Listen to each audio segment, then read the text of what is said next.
What's up, guys? Welcome to the Chris Grant Podcast. I'm hanging out with Angelica Lopez today. We're on the way to a show down in Joplin, Missouri. And, we're going to be talking about all kinds of things today. Let's talk about the show we're going to first. I think we need to give them a shout out. Absolutely. We're going down to Puff Puff Laugh. And there's a dude named Parker Willis that's he puts these on, right? Yeah, so he's putting these on, and he's got me coming down on one of these shows. But he's also going to be coming up to our Treehouse show February 21st. So, I'm real excited to go see some Joplin comedy tonight. Fun Lounge. I like that venue, too. Yeah, and I haven't been to this place. We've been to Bites and Pipes. Yeah.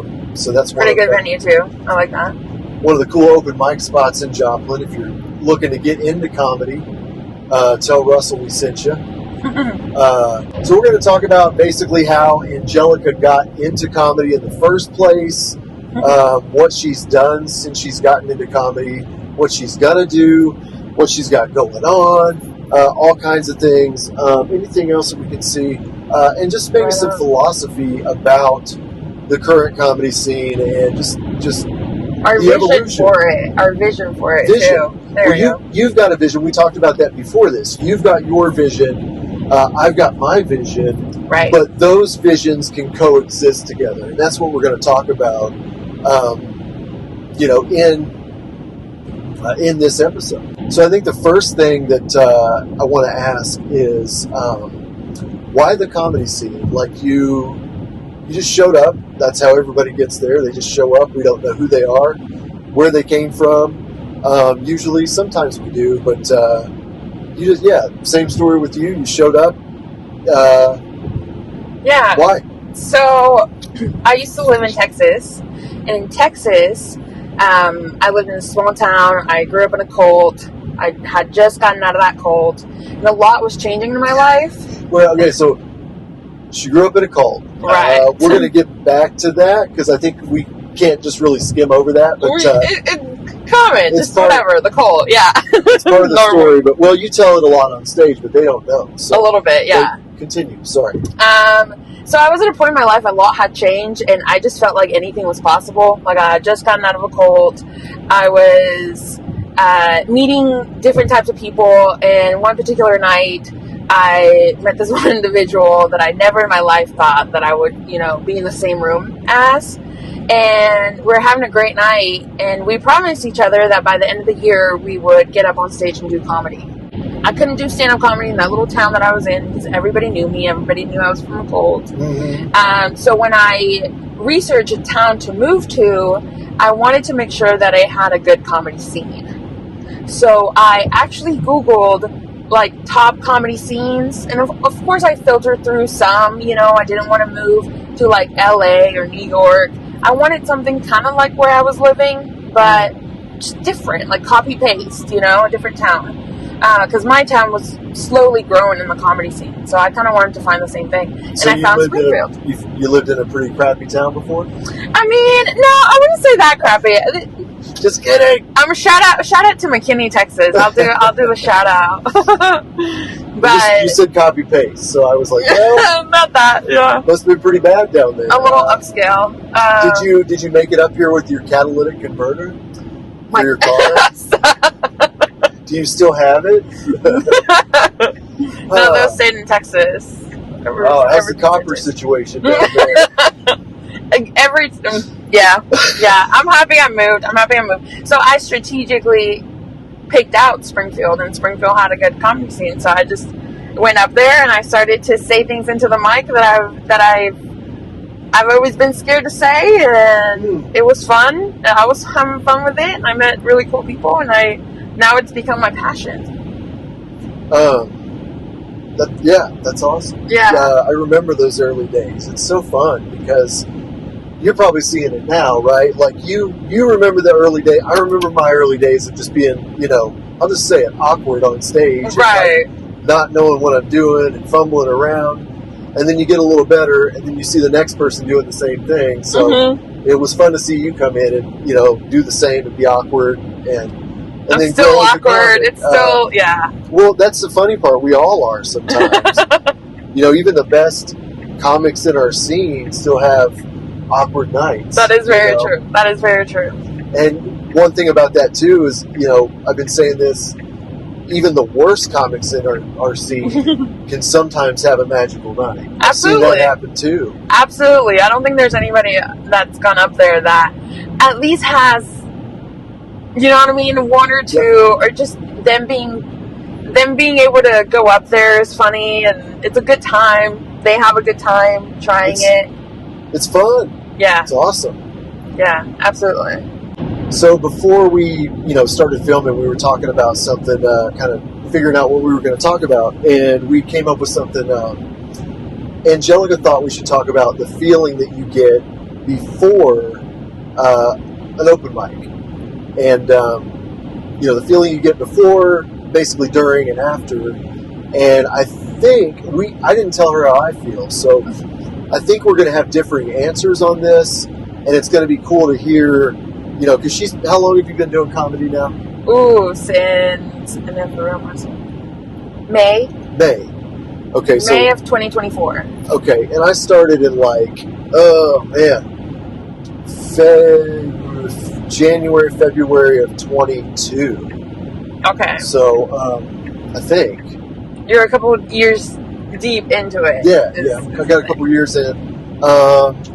So we've got different perspectives now. Do you want to tell yours first, or? No, I want to hear yours first.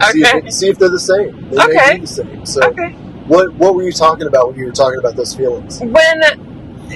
For me, it's, man, you have such a day at work. Are we cussing in this channel? I think you can. That's appropriate. Okay, you can say. I can bleep it out. Okay. Crappy. Is that better? You can say crappy day at work. Say if you feel like it. Like, I mean, hour, but I'm dreading it. Heavy. Feel like just overwhelmed. Not that much. Jeez. For me, like running the mics, there's like a certain stress, you know, anxiety. But then 5 minutes into the mic, you're laughing, you're having a great time. It's always a fun time. Like, I don't think I've ever had a mic where I left and I was like, I didn't, you know, I'm leaving more overwhelmed or more depressed or more tired. You know what I mean? I'm always more excited, more hopeful. The hang after the mics is super cool. Like, I feel like all of that is, I'm always thankful that I went to an open mic, you know? That's, you know, that's why I talk about, like, I feel like they're like AA meetings, but a lot cooler. Right. Right. That's actually in my act. Yeah. But it is, I mean, AA meetings are the same thing. You get there, you show up, you're not feeling great. Get in there, you hear a lot of BS, but you hear some hope. And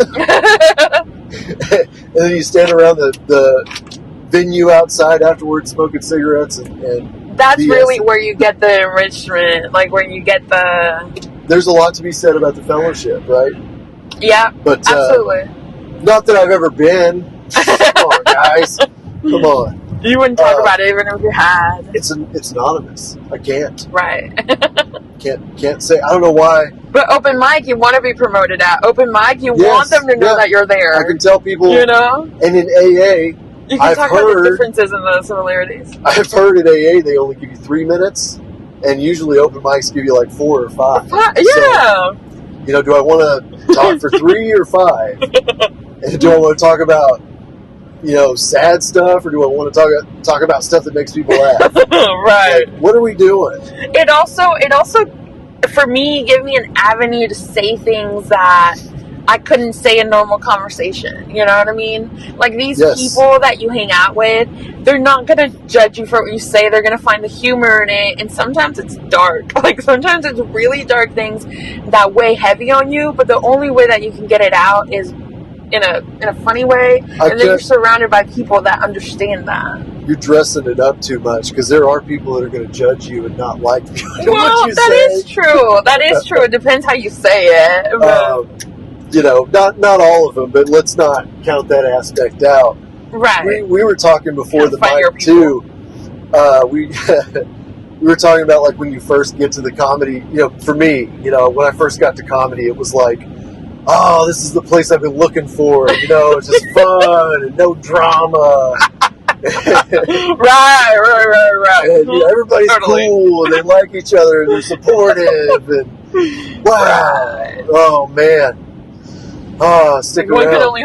One can only hope. But it was still young and naive. you know, it'll do something to you. Yeah. But in a good way. Yeah. If you stick around, just like, shoot, why do I go back to AA? But if you stick around, you know, it'll work. Yeah. And I go back to that family analogy. Like, in a like, you tolerate some people, you love some people, you dislike some people, you know, but everybody has its place, or like I was trying to tell other comics the other day, it's like a human body. Not everybody can be the left hand. You know what I mean? If my right hand was my left hand, things would be awkward. If my, you know, elbow would be my left hand, you know, everybody has kind of their own part to play in it. Yeah. And it's fun and it's awesome and it's. Well, that's what comedy is to me. Is it's like it's people, like on stage or whatever. It's people becoming a brand. Yeah. You know, Bill Burr is a brand. Mm-hmm. Dave Chappelle is a brand. Mm-hmm. And now I'm going to go off on something else just because, but you know, he's got he's got a patch on his shoulder with a big old C. He made that up. Yeah. He made that up because he's a brand. Yeah. You know, it's a brand you can't buy. It's whatever. But, you know, to truly be a good comic, they have to transform themselves from a person into a brand. So yeah. And not everybody can be the same brand. No, you don't want to be. Exactly. That's what makes comedy fun, is that everybody should be a different brand. Mm-hmm. Their own brand. Maybe a Russell brand. Russell's a really good brand. EP has a pretty good brand. Right. I like your shout out to EP. I agree with that shout out to EP. He is his own brand. He's a funny individual. Right. I mean, yeah. Right on to the shout out. So I didn't shout out anybody else in the other episodes. So while we're talking about it, let's you shout somebody out. Oof. And make them funny. Make sure you make sure they're a funny one. Mm-hmm. Don't shout them out because you like them or they're your friend. Shout them out based on merit, based on skill level, based on all that. Honestly, like, if you were not here, if it was two other comics, I would shout you out first. What? I think I really would. Derek Luna has also been kind of like this bring up type of figure. You know, he's the type of motherfucker that would sit down with you and have a real conversation. You know what I mean? Like, he doesn't pass the opportunity to say something funny, have a conversation with you, spit some knowledge, and I really, really respect that. As somebody that's like thirsty for knowledge, I appreciate the people that have done it for a long time and that see somebody new and see the desire to learn and be able to teach it and to sit down and, not only up on stage, kind of learn from what they do. Yeah. But before, like, the after hang, is also cool with Derek Luna, I think. So basically me, then. Let's talk about me. No, I appreciate that. I am so happy you brought up Derek Luna. Because Derek is like, I've gotten to work with Derek a couple times, headline one of my shows. You got to look up the Brothers on YouTube. I might try to link it down below, but he's got some funny stuff he did in LA that maybe not a lot of people know about. But oh my God, it's hilarious. He may not want people to know about it, but he's so funny. And a lot of the thing too. I'll shout out another one. Can I shout out another one? Or can we wait? let's wait, because I mean, I'm not done. He's not giving the Derek only. props, man. He's not the only comic that. Man, I lost the train of thought on that one. Well, let's just keep. Anyway, he's a good one to shout. Oh, here's what I was gonna say. Okay. As somebody that's not very cultured like myself, because I grew up in a cult, we'll talk about it later. Some of his jokes kind of go over my head, but that's how you know that it's a good performance, that he's a good comedian, Mm-hmm. because even those jokes make me laugh just out of pure delivery. Right, you know, right. like I know this is funny, and how he delivers it is funny. So I'll have that to say about his comedy. Okay. Let's take that and let's tie it right back into what we were talking about. Boom. Derek Luna is a brand. Yes, It's absolutely. funny. It's funny because I trust him and because he said so. Yeah. Boom. Yeah, Derek Luna is a brand. He is. And that's cool. And you know, he's got a thing. Derek is his own thing. Gosh. He's going to be the host, I think, of the World Series of Comedy again, too. Yeah. And my experience, one of the things that I'm going to pick on him for is I remember one time during Christmas. In 1 mile, take exit. He came by and gave some of the comics vinyl records. You know, I think they were comedy records, too, right? Oh, so nice. some of his favorite comics, he gave him vinyl records, and I was new at the time, you know, and we didn't really know each other that well, so I didn't get one, right? But for the new comics, he also brought around little notepads, you know, and gave each newer comic a little notepad to awesome. make us feel included and to make us feel okay, you know. So that's awesome. I picked up on that, you know, and Luna's a thinker. You know, he thinks about a lot of stuff, and he's very, I think he's very deliberate in a lot of things he does. Yeah. You know, he's probably if he's watching, he's probably laughing like, these guys don't know me at all. No, he's, I just, and he's given me a lot of good pointers and advice, and they always seem to hit at the right time. Yeah. Like, it's so funny. It's like he's just waiting, you know, to school you on something, you know? Sometimes, in a good way, in a nice way, in a positive, constructive way. He's one of those comics that is here to uplift the community. Absolutely. Period. You know? And another thing, he doesn't discriminate. Nope. He doesn't. I don't think he really takes sides. I've seen him Nope. talk to comics. I've seen him talk to comics that people love. I've seen him talk to comics that people don't like. Most of them. He just stays neutral. He's a good guy to everybody. Yeah.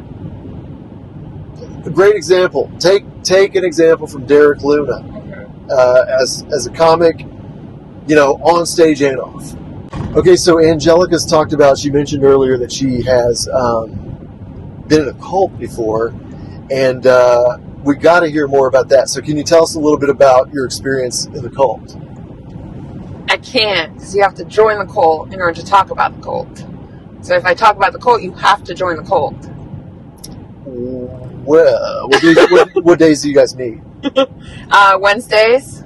So that conflicts with our Wednesday Moon City open mic. Yeah, and I got cult on Wednesday. Another cult on Wednesday. Yeah, You're in another cult? I'm in like 4 right now. Oh, okay. Yeah. So I thought when you were talking about your feelings before and after the open mic, I really thought you were going to say, you know, just kind of like nerves beforehand, and then you kind of get up on stage and you feel more comfortable, and then you get off stage and you feel better, which is kind of what you said. Yeah. I mean, and that's how the, you know, early mic experiences for me went. But I have grown. I think I've grown since then, and like it's more of a. The only time that happens to me now is when I go out of town. Okay. You know, when I'm in town, I don't really experience those nerves. I'm more like I need to get this stuff up, you know, out. I need to see if it works. It's almost more business now. It's sad to say, but you just, you know, you go through the new stuff, you get the laughs, and you're like, that worked, that didn't, whatever. Okay. So if you don't get the laughs, you don't get nervous. Like the more things are not working out, you don't get nervous. You just kind of move on. And you're like, okay, I'm to the next one. So yes, Yeah. So, but what that's taught me, and sometimes even I'll try to make it worse. Okay. So you sit in the discomfort. Yes, because and I've heard this from other seasoned comics, you know, and I want to get better. You know, I'm not about not taking good advice. Right. So that's what they say. You know, they say sit in the discomfort. One comic, I think she's from Oklahoma, she said something about she tried to bomb. She went out and purposely tried to bomb for a long time, and she said that was the most freeing thing she's ever done. And what's funny is the only reason I ever contacted this comedian is because one of our comedians said that I stole one of her jokes. Oh. And I was so offended because I came up with it myself. And so I reached out to her on Facebook and I said, hey, did I steal your joke? And she's like, no, that's not my joke. And I was like, oh, okay, that's what I thought. Like, yeah. But we started talking and I asked her some advice and she thought it was cool that I reached out to her and asked if I stole her joke. Yeah, that's respect. Which is funny because she lives in another state. I cared so much that I'm like, hey, I didn't want to step on your toes. You know? Felt that. Yeah. Respect. I think the benefit of sitting with it and being there is that, you know, it's going to happen. Mm-hmm. Bombing is a part of comedy. Yeah. You know, and bombing at an open mic is nothing. And I haven't had this experience yet, but I've had a few jokes that didn't land at shows. Right. And like, could you imagine bombing for 15 minutes at a show? Oh, yeah, right. And having to stay up there? Yeah, that's rough. Like, you've got to be able to do something because no matter if you're bombing or not, you still need to be entertaining. Well, you know what? It's a job. You got to do your job. You told me this when I first started comedy. I think other comedians were talking about bombing, and then you kind of chipped in with like, what is really bombing? You know, like if you're having fun up there, you don't really bomb. Like you don't feel that because you're so into your own set, having fun with it. Right. You don't even, yes, you picked up the energy, but it's because you're excreting this energy. Is that the right word? Sometimes I use English words and I don't know what they mean. Excreting? Excreting is a weird word for it, but I think you're like, exuding? I don't know. Yeah, okay, okay. This energy and the audience is picking it up, you know, and what's funny about that, what that took for me was a trip to Austin and back. And bombing on a couple Austin mics, you know, and I got to the point where I'm like, if I came down here to bomb, like, or I didn't come down here to bomb, right? You know, and if I am going to bomb while I'm down here, I'm at least going to have fun doing it, you know, and so, you know, and what's funny is I didn't bomb again the whole time I was there, right? Because you decided to have fun with it, exactly. Yeah. But I built it up so big in my head that. You know, it's Austin, it's this, it's that, you know, that I forgot about what makes comedy funny in the first place. Just having fun. And fun. Yeah. And, you know,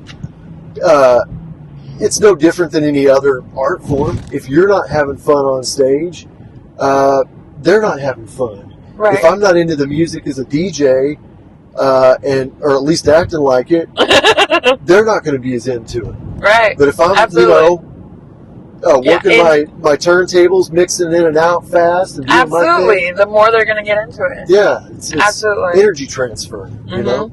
That's a transfer. There it is. Yeah. That's a better word than excrete. So I think bombing is even a good thing. It's probably, you know, people want to avoid it, and you can't. Right. In comedy or life. But it does. I just bombed real good today, as a matter of fact. Having that experience up on stage and feeling that of like, you know, sense of rejection gets triggered. You know, it kind of helps you in your daily life because the more you're exposed to it, the more you're receiving that like rejection, quote unquote. It kind of toughens you up to, we can just move on from this, you know, like we can either, you know, so it's transferable to, and I feel like I've grown as a person and as an individual as I'm simultaneously There's an growing, simultaneous, simultaneously There it is. growing in comedy and in my English. I should really stop writing jokes with words I can't pronounce. Don't be so hard on yourself. You couldn't even speak English when you got here, so it's so much better. I couldn't even understand you when you were telling jokes. You. Oh, sorry. That was in plain English. That's one of the first ones I've learned. I don't know how to cuss in Spanish. Pendejo. Oh, right. It doesn't come naturally to me. I say mother way easier. It rolls off the tongue way easier. Yeah, I think the rejection is like, I think too, I've learned in comedy, audiences are forgiving. Yeah. Like, it's like they're willing to take a few, a couple burner jokes, and they get it. They want to laugh. They're there because they want to laugh. So they're rooting for you. Yeah. They are. Except the ones are not, but well, most of them are rooting for you. Right. You've got some stuff coming up. Yes. Let's talk about that because I think that's important. You got an all-female comic show coming up. I'm pretty excited about it. I think there is enough females in comedy to have a show and to have an amazing show. It's going to be at Moon City. It's going to be near Valentine's Day, so it's going to be our Galentine's Day show. February 12th. Wednesday, February 12th. And it's a great day. Like, Wednesdays is usually when we have the open mics. Mm-hmm. And now we're going to have a show. That's my only problem with that show. And I thought I said that on another episode. I knew it. Yo. But that's cool. I mean, it's cutting off your time.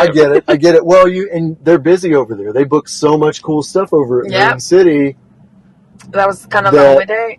That's the only day you could do it. And I didn't want to mess up people's Valentine's Day plans. Yeah. So I wanted to open it up of like, hey, let's make it a week, It gives ladies an excuse to celebrate for longer if you want to go out on a date. And it's also a great show for single ladies. So I feel like it's just going to be all across the board really great. All female comedians, and every single female is completely different. Yeah, so can we run through the that's list? That's great about it. Okay, let's do it. Yeah, go for it. It's Katie Still. Awesome. Love Katie Still. Mm-hmm. Jesse Ann Shear. Yep. Friggin' awesome. OG. Jessica Johns. Yep. Giovanna Calvetti. Yep. Isabella Helmick. She's funny. Oh, she's so freaking funny. They're all funny, but I say that because I don't think she's been on a lot of shows recently anyway. Right. And when I see her, like, I know that she's funny. She's really funny. So, yeah. Myself, I'm producing it. And then even our DJ is a female. Sorry, Chris Grant. It's all female show. So I got Ashley Bayless to be the DJ. I don't mind not doing DJ work for free. Okay. You're welcome. That's okay. I'm sorry, but my DJ will be getting paid too. So that's the goal. That's the goal, to get enough people through the door. It's going to be a tip. The comedians show, just $5 a ticket. And it's just going to be a fun time. I can't wait to feel all that energy, that female energy, and then the rest of the comedy community that supports it. I feel like it's going to be a great environment. So and I think that's a good place to segue into the next thing that we talked about. And I think this is really important right now. And this is probably where, a good place to end. Yeah. Because we're at the show. So, we're going to go check this out. But, let's talk about, our show. So you got a show coming up. I got a show coming up, same month, whatever. We're sharing, I think, one comic on these shows. Yeah, right. So, she's a comedy producer. I'm a comedy producer, right? We're sitting in the same vehicle right now. We're getting along. We're talking about it. We're supporting comedy as a whole. Yeah. Right? So it's possible being excited about it. Right? And I can promote her shows and she can promote my shows. Whatever. We can help each other and get people out. And here's why. People have been sleeping on you Springfield, Missouri. They've been underestimating you, right? So we're going to quantify this real quick. We talked about this a little bit. Yeah. Even if there's multiple shows on the same night. So one of my shows is usually going to run, maybe 30 to 50 people, right? So we'll say 50, right? Okay. So your show, probably 30 to 50 people, right? 40. Okay, let's go 40. We'll just go 50 just to make it even number. Well, no, we'll go 50. And then we'll say, the Blue Room's going to grab 100 people. Maybe they grab more, probably do, but for the sake of easy math, we're going to do that. And then let's say there's another offshoot indie show going on somewhere that adds another 50 people, right? That's yeah. So how many people? That's 250 people all seeing a comedy show in one night at the same time. So here's my question. Do we have, out of a city of, I think I checked, it was about 170,000 people in Springfield, somewhere around there, do we have 250 comedy fans in Springfield, Missouri? And if we do, then why are we not working together to bring them all out at the same time? You guys deserve options, Yeah, it's not a competition. It's a matter of there's people out there that want to see your stuff. We should be, figuring out how to get more people out, all across the board at the same time. Not how to, me to take your people, you to take my people, whatever. Like, it's silly. So that's what we're talking about. One of the phrases that keeps coming to my mind is rising tides raise all ships. Okay, so for somebody foreign, explain that. It's real simple. Like, we're all little boats in the ocean or whatever, right? We're all hanging out doing our thing. We all want to get ahead. We all want to do positive things. Well, if the tide goes up, then all the boats go up. So if we raise the tide together, if we make if we make things better overall, we all benefit is basically what it means. I like that. Because rising tides don't really do many boat, positive things for boats, actually. Well, individual, I think the point of it is like each individual boat can't really rise, itself on top of the other one. No, they totally can. They totally can? I mean, it's a tide will take, it's physics. Yeah, it's a terrible analogy. That's good to know, now that we dug in deep on that not analogy. Good. I'm going to stop saying that. There must be another analogy of, I don't know, just like rising together, It makes sense, though. It makes sense of, you promote the people that you want to come up with you, know? I think the dream is to be able to work in an industry or be able to make money with your friends. Right. And have a good time. And it doesn't require competition to do that. Well, I went to Austin, and the cool thing about Austin is there's so many mics in Austin, right? So many opportunities to get up. But, for the comic, what was so cool is that if you didn't get on at the mothership mic, then you could go down to San Jack and do a set. Yeah. And then after San Jack, after San Jack, there was a set over at the Creek in the Cave. It was like a pub crawl every night. Every night. Oh, wow. Mike's here, wow. And I'm not saying Springfield can fit that or facilitate that, but we can have a mini version exactly. of it. Not to that extent, but it's the same. That's what I was talking about, like on a Sunday. We could even have like an afternoon mic. We could have, an evening night at the Blue Room and then cap it off at Lindberg's. We could have 3 mics in one day. It would be really cool to all travel to it. And we could all coordinate. We could make them different. We could make themed mics. We could. So we're not, I don't think anybody is trying to take anybody's business away or anything. No. People want to make it better. We want to grow it. They want to grow it, and they want to be a part of it. Yeah. I think that's the thing. And there's people, showing up week after week. There's people going home writing jokes, having writing nights. Doing all kinds of stuff. That's fun. So, having writing nights are fun. If people are giving to the scene, they deserve something for it, I think. I agree. I agree. So we can all give something to it, I agree. And that's something I want to see. I'm not like trying to virtue signal or anything. I just want it to be better, even if I'm not a part of it. Seriously, we can do it. But it's fun to provide a place to do that. Like for me, I found my passion in providing a place to be able to do that. I like to hang. I like to have a good time. I like to see, and I wouldn't call my peers because it's people from all different ages. There's some younger than me. There's some older than me. There's some, I've never really been with people my age. So it's crazy. But to have a good time with them and to see them perform, because I actually genuinely like the talent in Springfield. So I like to just sit there and watch a show. So if I have to be the one putting it on for it to happen, I'll be the one putting it on, That's the way and I was. And the fact that you want to do the same, of course I'm going to support the shit out of that, you know what I mean? Because that's what I'm trying to do, you know what I mean? Like, let's do it. You brought up a good point, and I haven't mentioned this on anything, but my motivation with what I've done has been out of necessity, and I tried to go the traditional channels, and maybe it's because I'm older or whatever, but I tried to go the traditional channels to get booked for 5 minutes here or 10 minutes here. It was a cool thing to want to do the Blue Room or something like that, and to work that hard or whatever, and not be able to. But that doesn't have to be the only option. Right. You know what I mean? So it's like, it's cool to have other options. I want to get stage time and get better, so maybe I can work my way up to that. Yeah, that's a good point. Or whatever. So when I started doing that, I realized, I can do this and I can do this, and if I want a 10-minute set, I'll book a show. Yeah. And then while we book a show, let's get some comics paid.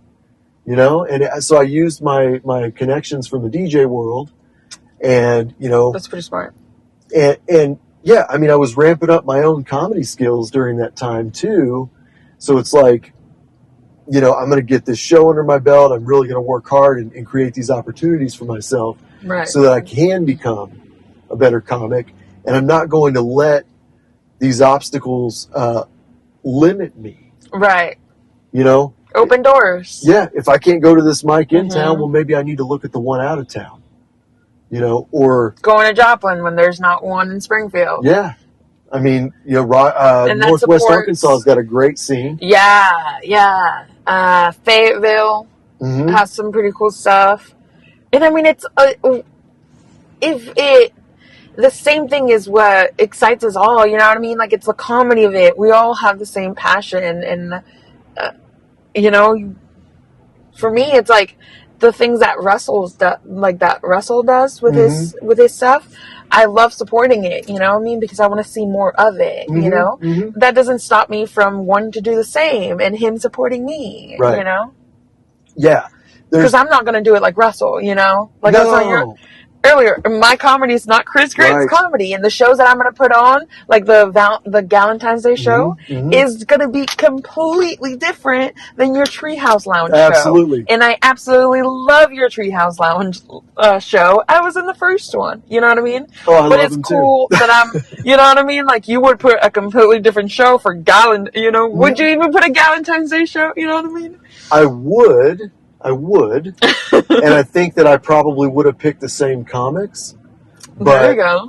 I don't, I think it should be all ladies doing it. Wouldn't it be cool? I think it's great to have a female producer on the show. Yeah. And a female DJ. You guys, it's a little emasculating, it's something to be proud of. It's something really to be proud of. Y'all don't need no man. The fact that this comedy community has enough ladies doing comedy to be able to do this is something to be proud of. Because, you know what I mean? Like, people know it for being a guy's thing. Funny female comics. Yeah, like talented. And the variety, too. Like, I'm telling you, they're all different. Talk about brands of comedy. First of all, let's go back to what you were saying. Each person's show is a brand as well. Yeah. Russell brand. Absolutely. Russell brand. We got the Russell brand in Joplin. You got a brand. Levi and Flat do completely different shows. Yes. So, like, the roast shows are completely different. Different vibes, different location. Yep. So they're all awesome. They're all different. They're all good. And maybe, you don't want to go to the same kind of show every time. Right. Hey, again, we're looking for 250 people. That's all we need. Different people. 250 different people. They don't even have to be the same one. Let's just rotate you guys around. Let's make a comedy mosh pit and get you guys coming out. It's easy. 200 is nothing. And that's just in Springfield. We got Nixa, we got Ozark, we got, people traveling to Branson to do this. Why people could travel to Springfield to see this? I'm telling you, one of the reasons I pick Springfield has a great location. Yeah. You got big cities around it within a 9-hour radius, and then 3-hour radius, a lot of cool little towns. Mm-hmm. No, Springfield's awesome, dude. I have a lot to say about Springfield. And our scene. I've been around a lot. I've seen a lot of open mics and other comics and other scenes. We got a great scene with a lot of talent. Yes, a lot of talent. And the thing is, why do we have a lot of talent is it gets passed down. Mm-hmm. We watch each other. We don't steal each other's jokes most of the time. But we do watch each other, as far as how we address the crowd, our cadence, just all kinds of things. We pick up things naturally from each other, being careful to be respectful of each other's art at the same time. Yeah. So it's, iron sharpens iron. That's what I was thinking about. Yeah. I was thinking about silver. Silver sharpens silver, iron sharpens. Okay. And I think that's what's happening on a bigger scale too, is we're having people, because we've had the foundation in town to, create and have a comedy scene. Now we're getting more people that are coming up, bubbling up, and taking, more responsibility for it. And now we have to sharpen each other on a higher level. And I'm gonna talk about something like, okay, this is legit. Mm-hmm. Having somebody, not to compete with, but when you see somebody doing something that you've always wanted to do and be successful and be having fun with it, it makes you want to do it. So for example, you starting this podcast, and we've talked about this, and we've talked about it, but when somebody actually is about it instead of just talking about it, it makes other people want to also step up their game, and that's where it goes back to iron sharpens iron,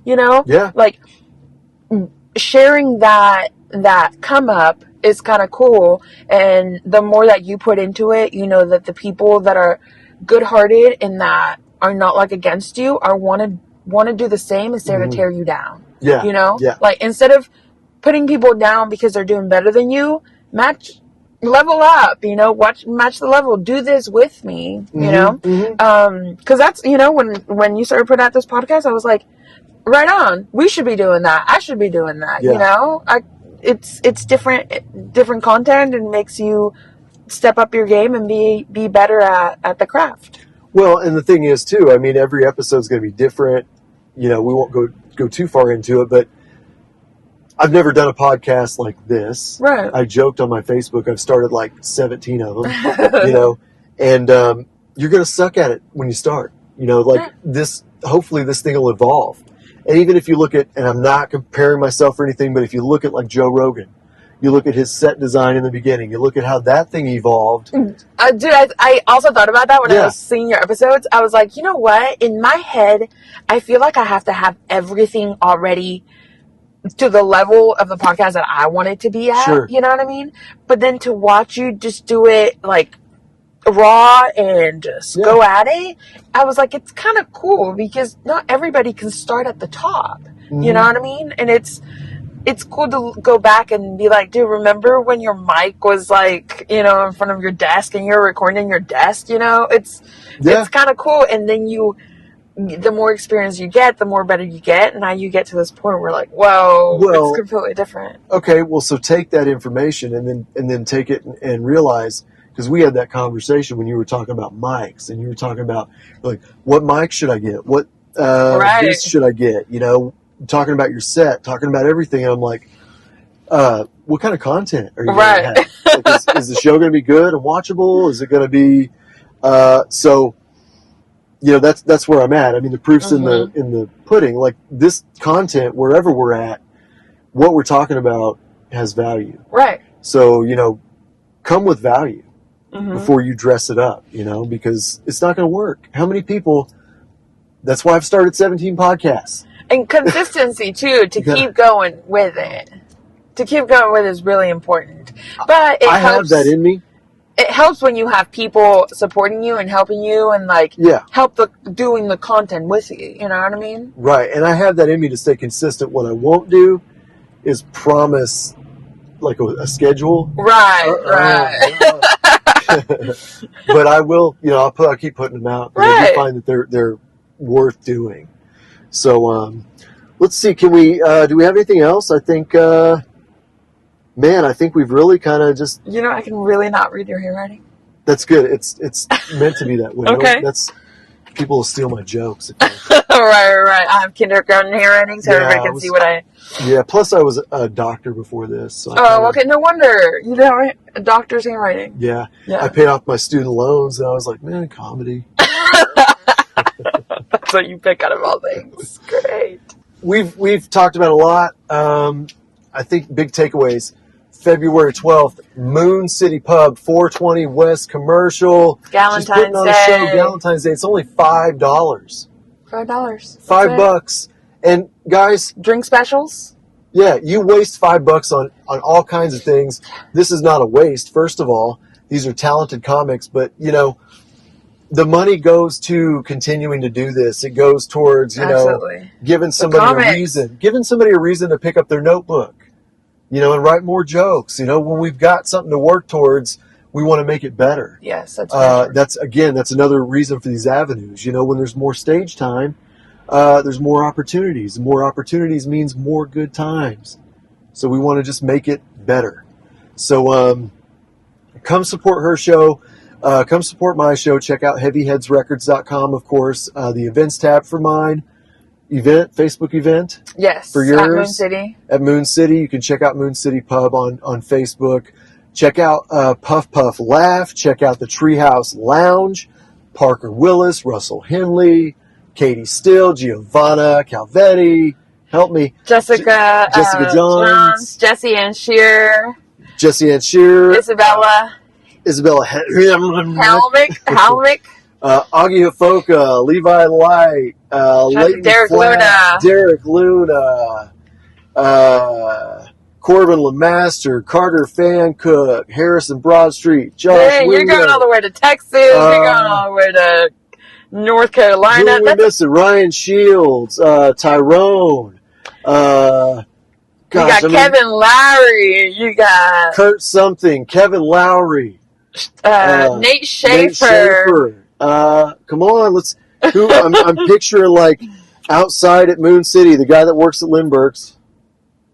Matt, there's a guy named Matt, Mustache Matt. Matt. Who's the guy that works at Lindbergh? Dylan Van Hooser. Josh Shockney, he's new. New guy. I haven't seen Josh yet. I've heard good things. Yeah, he's new. Braden Jones. In no particular order, guys. I don't know that's just names. Wow, you remember a lot of names. I'm so bad. I can't remember. Like, there's another guy that sits at the mic. There's another guy, and another girl, a couple other girls. So I didn't forget you. I just don't remember your name.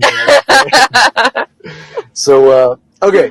So thanks again for watching, and thanks for checking this out. Like, subscribe, and share. Please check out the other podcast episodes. I've got a podcast playlist, so you can just start at the beginning and go down and check them out. If you want me to do another podcast on something, you want me to interview somebody, let me know. I'll try to get them. Thanks again for watching, and I will catch you next time. Nice. I like how you end it. I didn't really end it because you just ended it. Oh, okay. So hang on. I will catch you next time.